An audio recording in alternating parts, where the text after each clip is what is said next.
Hola hermanos, muy buenos días. Iniciamos hoy, día domingo, la celebración o el recuerdo de tal vez la semana más importante o más significativa para el pueblo cristiano. Semana que culminará con la resurrección de nuestro Señor Jesucristo. Así que quiero compartir con ustedes una presentación que algunos de ustedes ya han visto, que mostré hace unos años en la escuela dominical. Presentación donde haremos una revisión de los acontecimientos día por día de la última semana de nuestro Señor. Vamos a orar.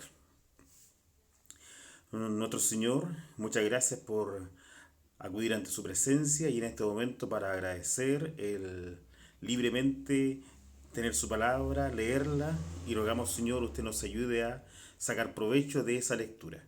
Bendiga a cada hermano en sus hogares, por Cristo Jesús. Amén.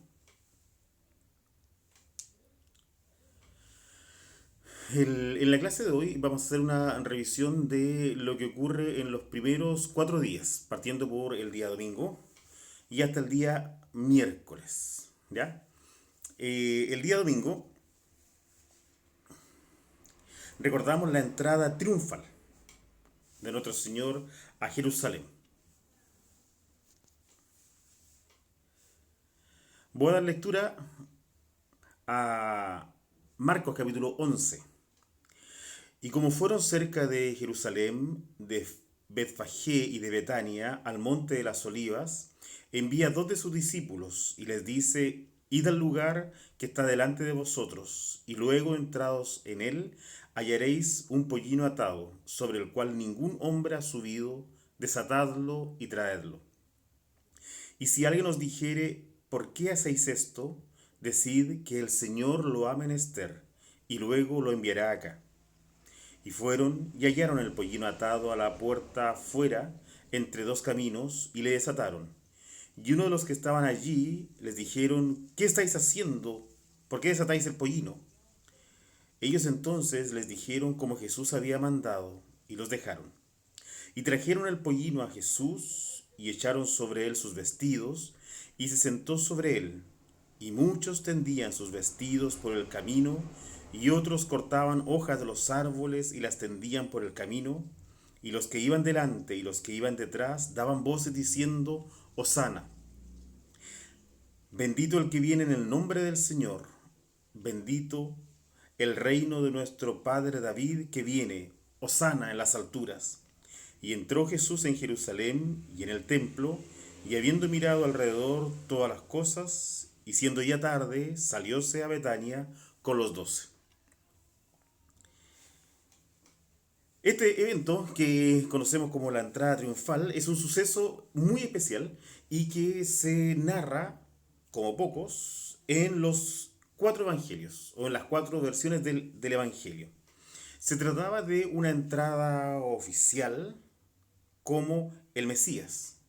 El Mesías visitando o entrando a la capital de su reino. Algunos detalles. Primero, un pollino, un asno pequeñito. Es muy probable que ni sus discípulos, ni tampoco las multitudes, se dieran cuenta, en medio de tanto entusiasmo, porque la ciudad estaba llena en ese momento de peregrinos que estaban ahí para celebrar la Pascua, no se dieron cuenta de algunos detalles y cómo a través de el Señor entrando en este burrito se estaba cumpliendo lo que Zacarías había anunciado ya varios siglos antes. Un detalle interesante es que es un pollino, es un asno, es un asnito, un burrito pequeño, que obviamente muchos entienden que era un animalito que iba a ser difícil que alguien lo pudiera montar sin que él alegara. No iba a dejar ser montado así como así. Por eso, cuando el Señor monta este animalito y este se comporta tan dócilmente, una de las cosas que entendemos es que es un milagro. Es un milagro cómo este animalito fue capaz de reconocer a su Señor y estar dispuesto a serle útil, sin reclamar. Pero hay otra lección que también podemos sacar, y es que, interesante el detalle, nunca nadie lo había montado. Y es que cuando un animal o algún implemento o algún instrumento desea ser usado para el Señor, este tiene que ser de uso exclusivo para Él. Leemos tanto en Números como en Deuteronomio que uno de los requisitos para que ese animalito fuese ofrecido al Señor era que no hubiese sido usado antes. No podía habérsele colocado yugo sobre él, porque para el Señor el uso es exclusivo. Entendemos también la humildad demostrada por nuestro Señor al entrar en este burrito. Y es que el pueblo judío, bajo la opresión del Imperio Romano, bueno, los romanos, a quien estaba dirigida el Evangelio según San Marcos, obviamente entendían y estaban acostumbrados a entradas muy diferentes. Entradas triunfales que eran triunfales en el sentido de que se llegaba en un caballo muchas veces con mucha pompa, mostrando siempre a un general victorioso, o inclusive el mismo César. Por el contrario, nuestro Señor Jesucristo iba montado sobre un burrito, sin prisioneros que lo rodearan, sin riquezas, sin pompa. Esto servía para mostrar con claridad que Él se estaba presentando, como se le describe en Isaías 9:6, como el príncipe de paz, y como nos dice Zacarías 9:9, como un salvador humilde.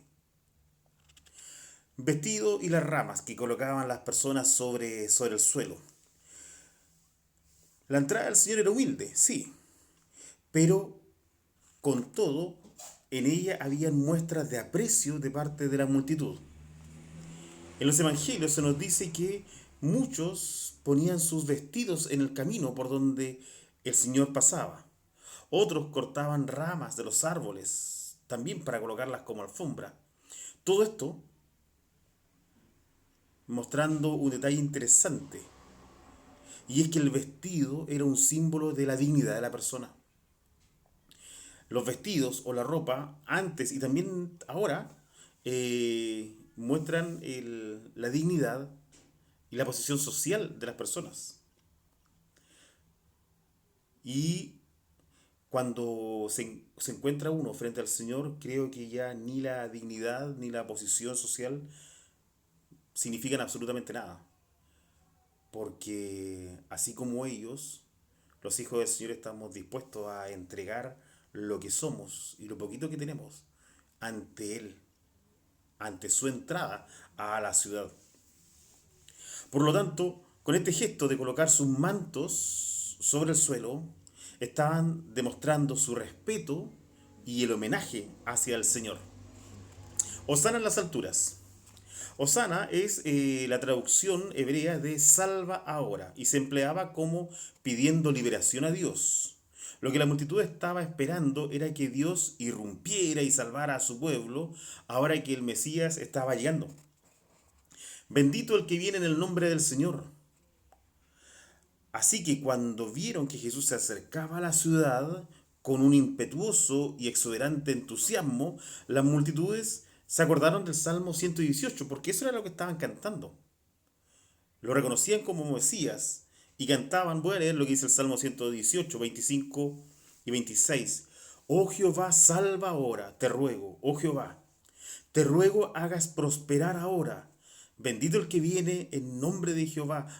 Desde la casa de Jehová os bendecimos. Una pregunta que muchas veces nos hacemos es cómo este entusiasmo se transforma luego de una semana en algo completamente contrario, un ánimo adverso al Señor. Y como mucha de la multitud, una semana después estaba pidiendo que nuestro Señor fuese crucificado. Hay varias explicaciones. Una de ellas es que se trata de dos grupos distintos de personas.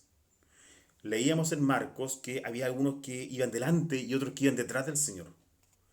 Muy probablemente, y lo dije delante también, la ciudad estaba llena, repleta de peregrinos, muchos tal vez sin conocer al Señor. Y obviamente había un grupo que era estos que estaban con él y que venían de Betania con él, habían también sido testigos de la resurrección de Lázaro, y que estos entonces eran quienes cantaban al Señor, sinceramente.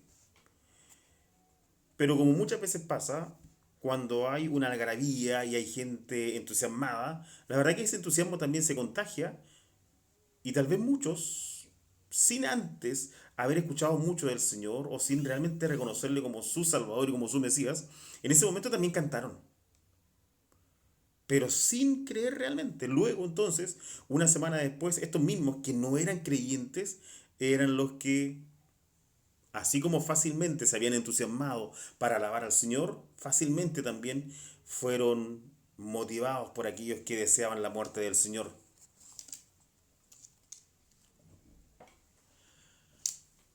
Un suceso entonces narrado en los cuatro evangelios. Propósito principal: demostrar que nuestro Señor es el Rey y el Mesías, el Hijo de David, el Salvador, que estaba entrando a la ciudad, la capital de su reino. Nuestro Señor conocía los corazones y no necesariamente cuando todos cantaban, Él se sentía muy feliz y dichoso porque conocía los corazones y conocía las intenciones o las convicciones con las cuales la gente, el pueblo en ese momento cantaba. Pero Él quería darle una última oportunidad a la ciudad. Mateo 23:37, nuestro Señor dice: Jerusalén, Jerusalén, que matas a los profetas y apedreas a los que son enviados a ti. ¿Cuántas veces quise juntar tus hijos como la gallina junta sus pollos debajo de las alas y no quisiste? Para otra oportunidad vamos a tratar de no explicar, pero sí tratar de hablar de dos conceptos diferentes, como es la voluntad, la soberanía de nuestro Dios, la predestinación, el libre albedrío, y este versículo. Y en este versículo.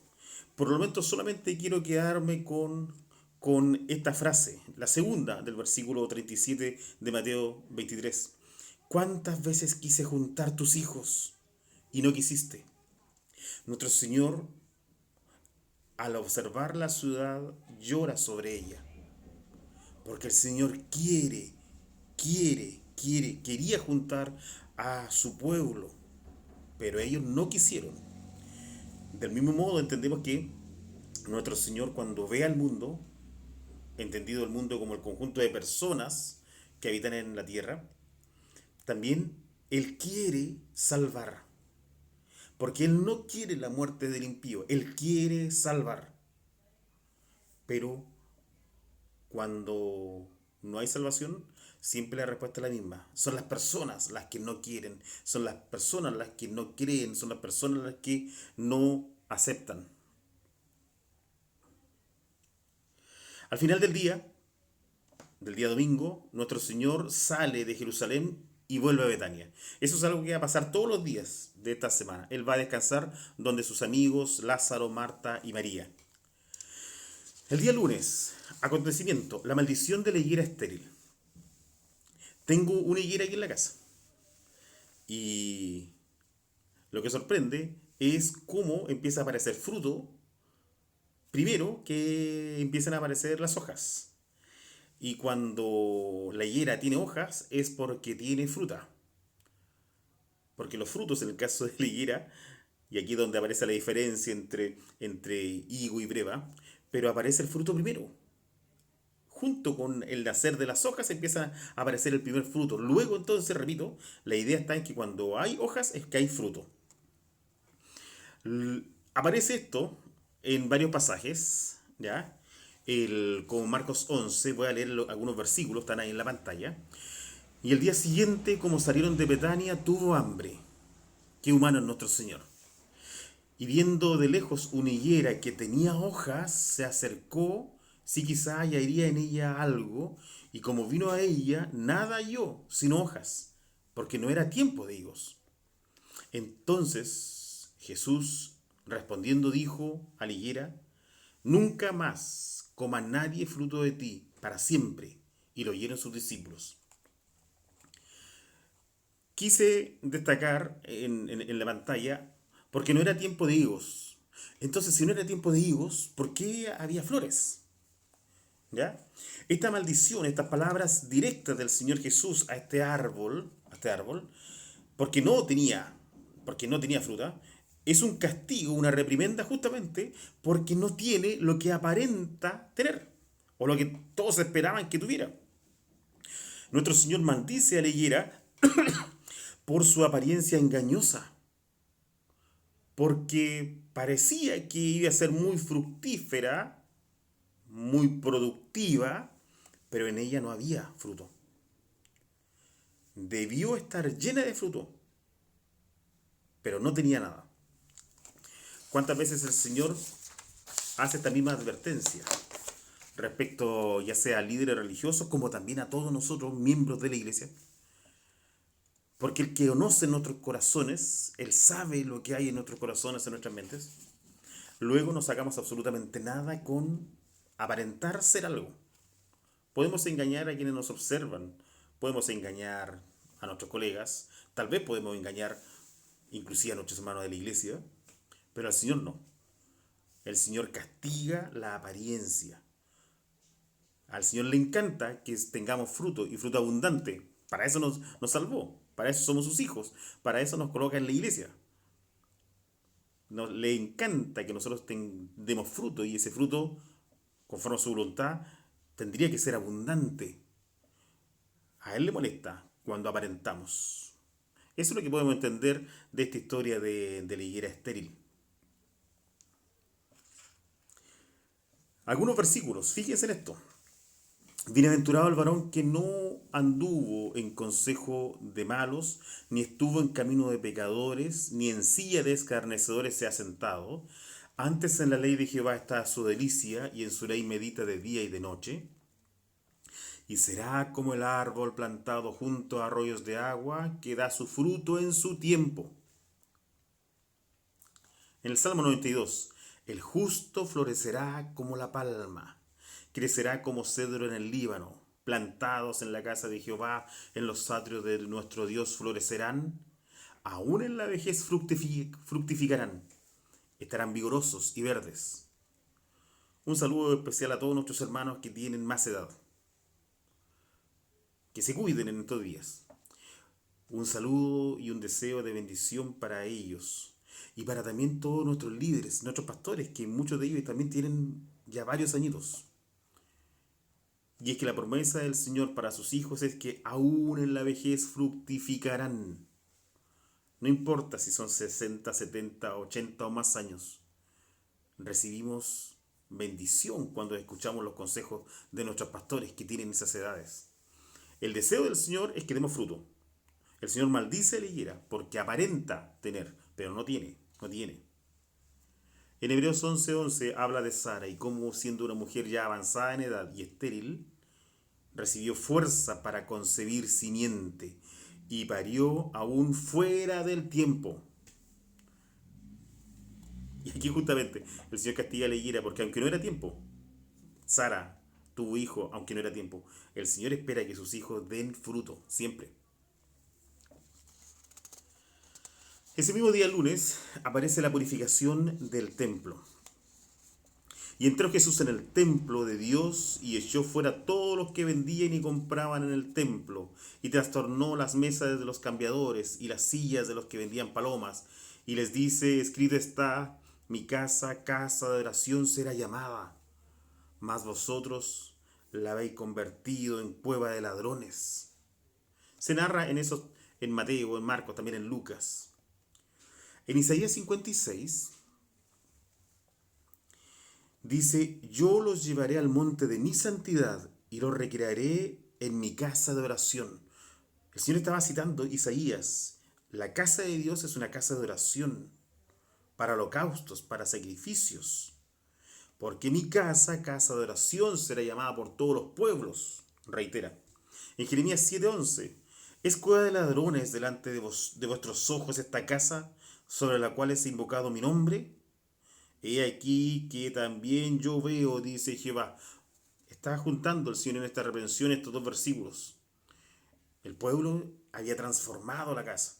Ya nosotros hemos conversado bastante tiempo acerca de la reverencia y uno de los temas que vimos en esa oportunidad fue la reverencia en el templo, porque el templo es la casa de nuestro Señor, la casa de oración.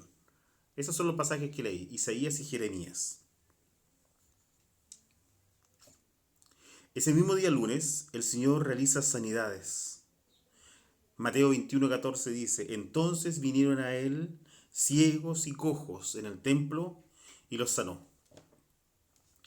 Nuestro Señor era un hombre muy ocupado y él tenía una misión, él tenía cosas que enseñar, pero con todo, el Señor se daba el tiempo para estar con aquellos que le necesitaban porque tenían problemas de salud. Aunque las autoridades judías estaban en su contra y él sabía el complot que habían armado para matarlo, y aún sabiendo que de un momento a otro lo iban a tomar preso, nuestro Señor seguía demostrando su gracia infinita sanando a los enfermos. Nos hemos alegrado al saber cómo algunos de los hijos del Señor que han estado más complicados de salud estos días han mostrado mejorías. Mejoría grande y también algunos pequeños estados de mejora. Confiamos en el Señor que en un par de días vamos a saber de ellos que efectivamente ya se recuperaron de esta enfermedad que les ha aquejado. Nuestro Señor sana en el templo. Luego, el día martes, van a haber muchísimos eventos, muchos sucesos. Lo primero tiene que ver con la autoridad del Señor puesta en duda.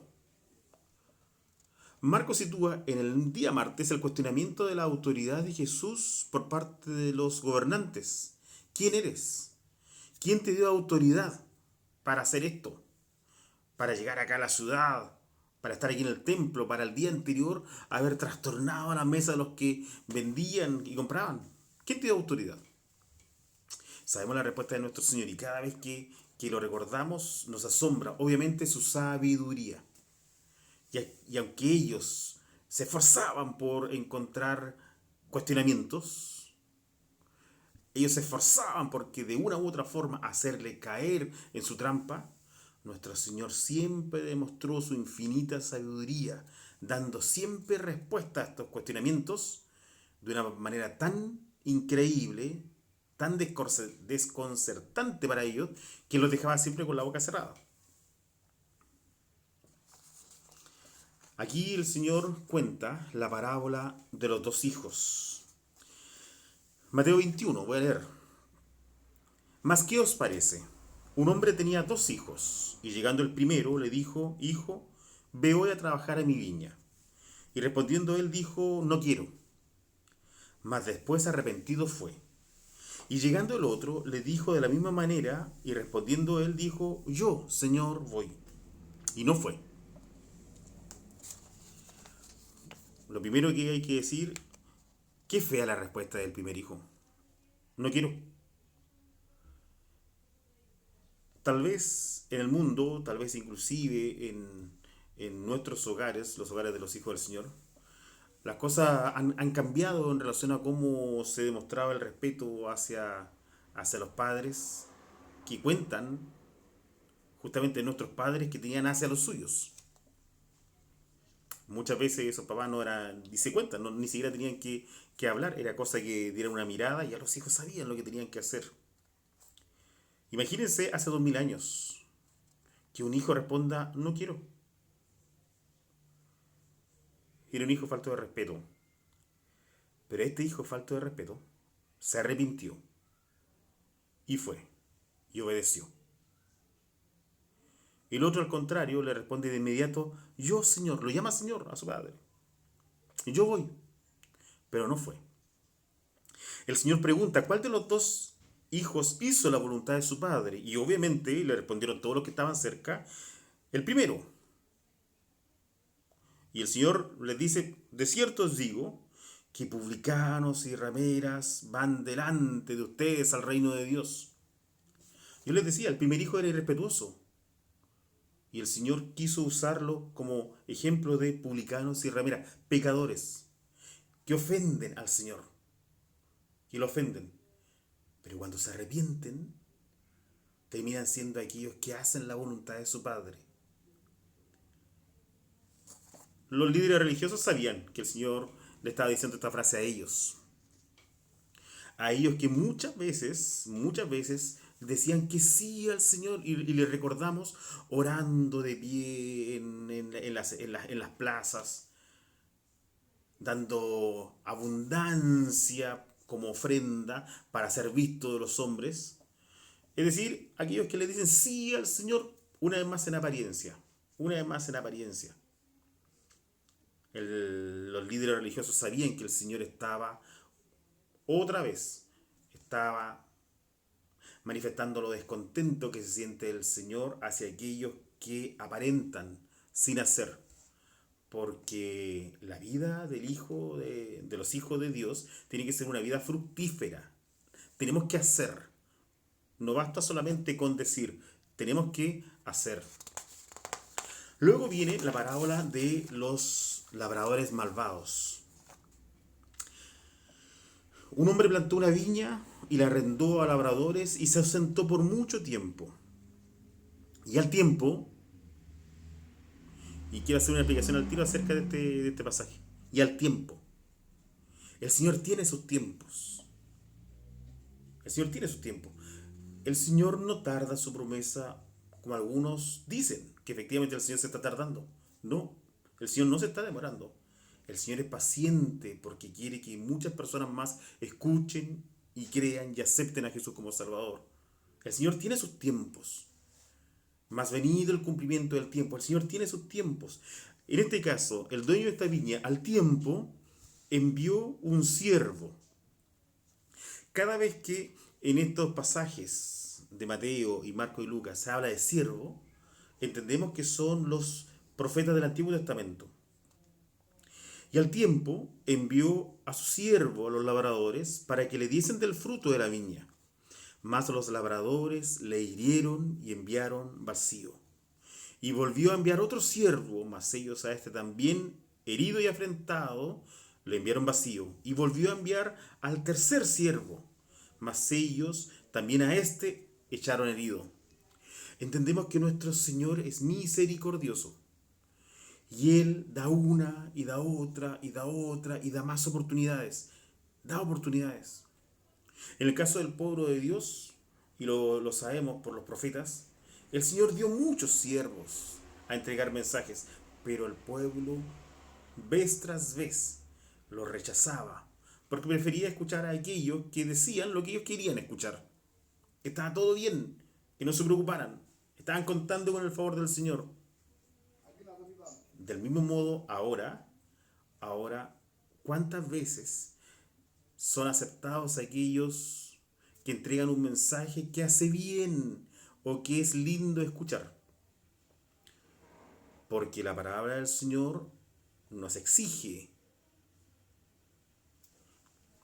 Luego, este señor de la viña pensó, ¿qué voy a hacer?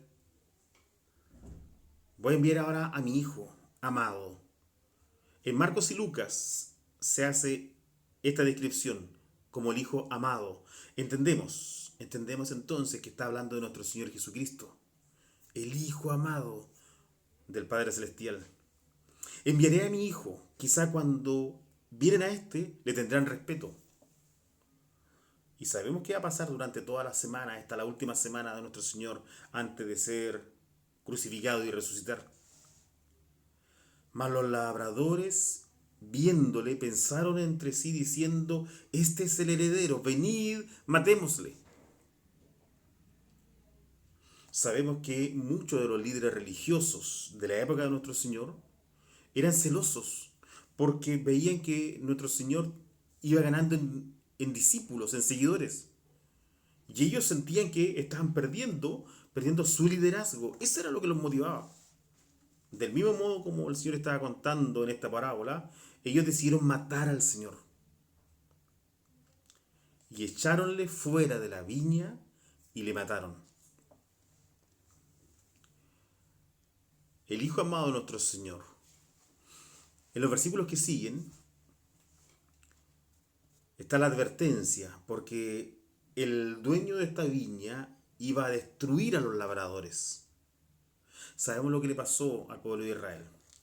Y como producto de sus acciones, ellos estuvieron 2000 años fuera de su lugar, de su tierra. Desde el año 70 hasta el año 1948. Porque el Señor dijo, por haber destruido, matado al Hijo, iban a ser destruidos. Y su viña dará a otros. Alabamos al Señor porque es bueno. Y sin que nosotros tuviéramos ningún mérito, sin algo que nos hiciera merecedores de, Él simplemente por su gracia permitió que la salvación llegara a nosotros. Llegara a todos aquellos, principalmente gentiles, para quienes no era la salvación. A los suyos vino y los suyos no le recibieron, mas a todos los que le recibieron le dio el poder, la facultad, la potestad de ser llamados hijos de Dios.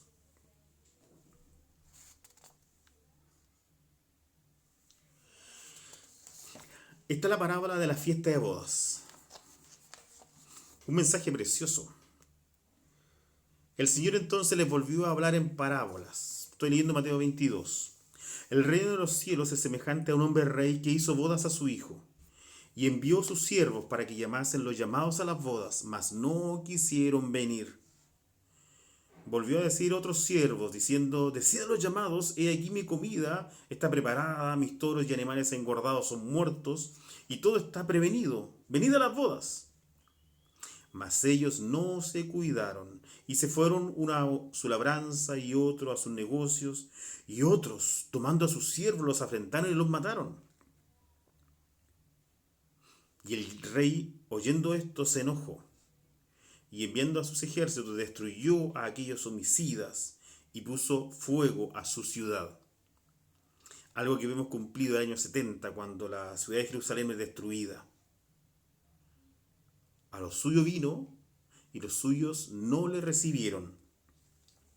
Entonces este rey le dice a sus siervos, las bodas a la verdad están aparejadas, mas los que eran llamados no eran dignos. Id pues a las salidas de los caminos, y llamad a las bodas a cuantos hallareis. Y saliendo los siervos por los caminos, juntaron a todos los que hallaron, malos, buenos, y las bodas fueron llenas de convidados. Y entró el rey para ver los convidados, y vio allí un hombre no vestido de boda. Era costumbre en esa época que el que hacía esta fiesta era el que también le entregaba un vestido a todos sus invitados. Este rey le dice entonces, amigo, ¿cómo entraste aquí no teniendo vestido de boda? Mas él no respondió nada. Entonces el rey dijo a los que servían, tomadlo, átenle los pies y échenlo en las tinieblas de afuera. Allí será el lloro y el crujir de dientes, porque muchos son llamados y pocos escogidos.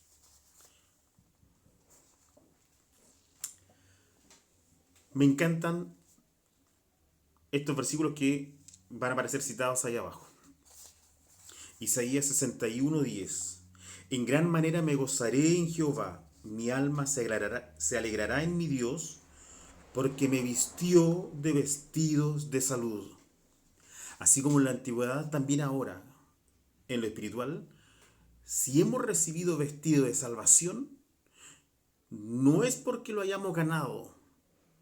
¿Cómo puedes estar tú aquí si no tienes vestido de boda?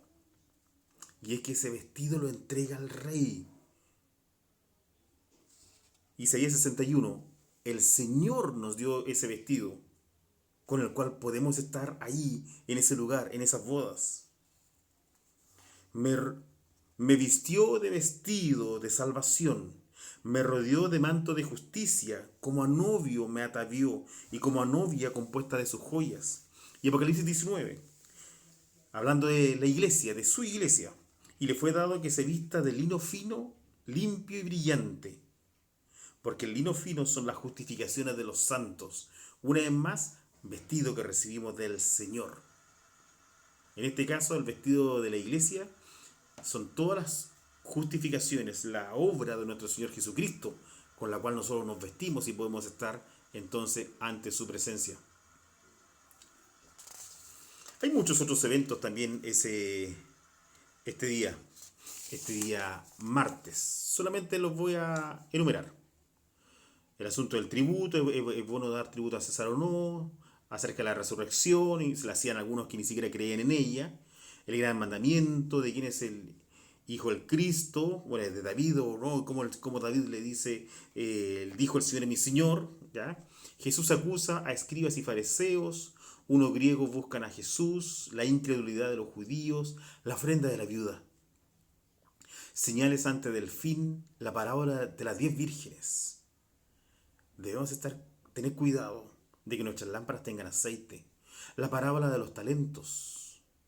Y enseñanzas sobre el juicio final. Todo eso ocurrió un día martes. Y el día miércoles, solamente voy a mencionar esto. El complot para prender a Jesús. Después de mucho,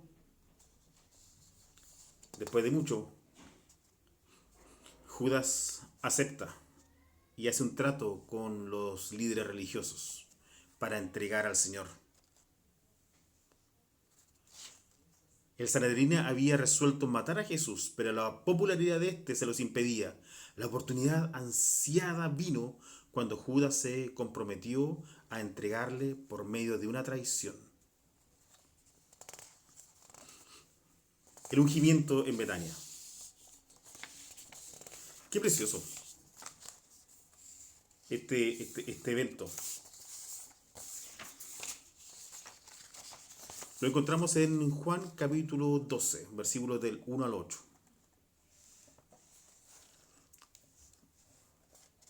Pongan atención al siguiente video.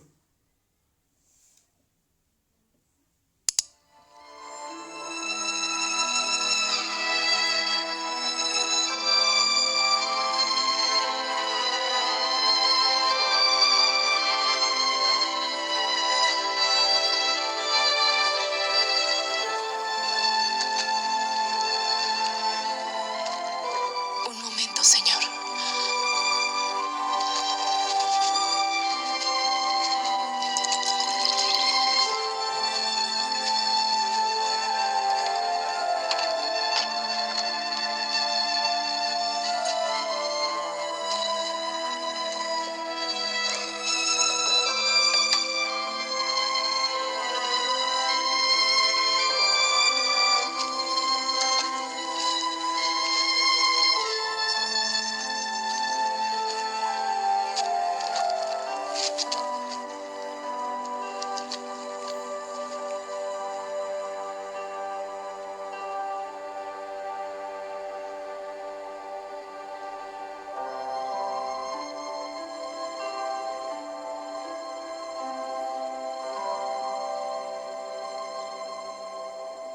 Señor, yo le entrego lo que tengo de más valor.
muy bien.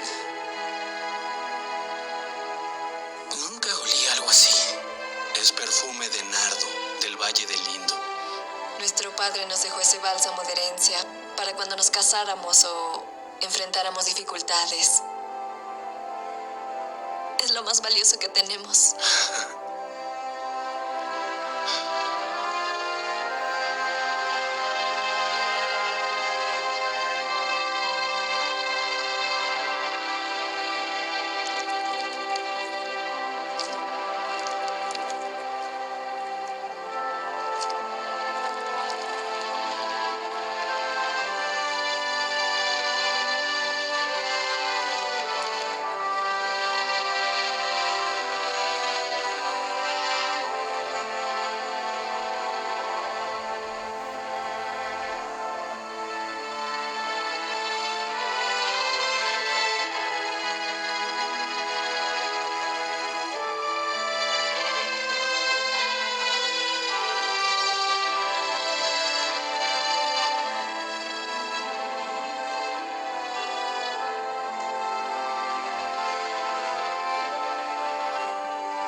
¿Por qué el perfume no fue vendido por 300 denarios y los recursos distribuidos a los pobres?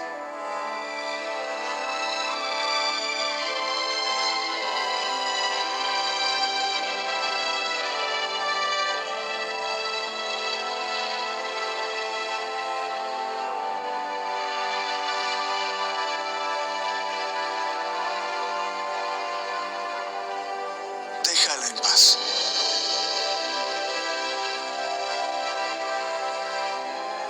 Siempre tendrán a los pobres entre ustedes. En cuanto a mí, no siempre será así.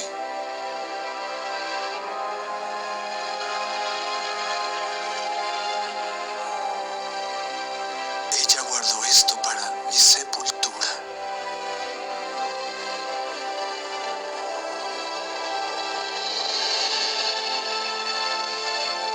En verdad les digo a ustedes, donde se ha predicado este evangelio, siempre será recordado lo que hizo esta mujer.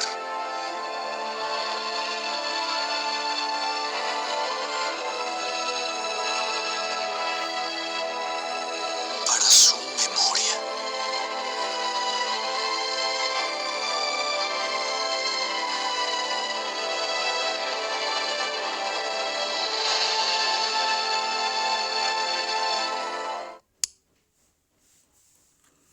Para ir terminando, solo decir que creo que muchas veces nosotros vivimos una relación con el Señor donde Él es el Dios de la Biblia, que lo es. Él es nuestro Padre Celestial, que lo es. Pero nos cuesta imaginarnos los eventos que efectivamente van a suceder. ¿Cuál va a ser nuestra reacción cuando tengamos a nuestro Señor cara a cara?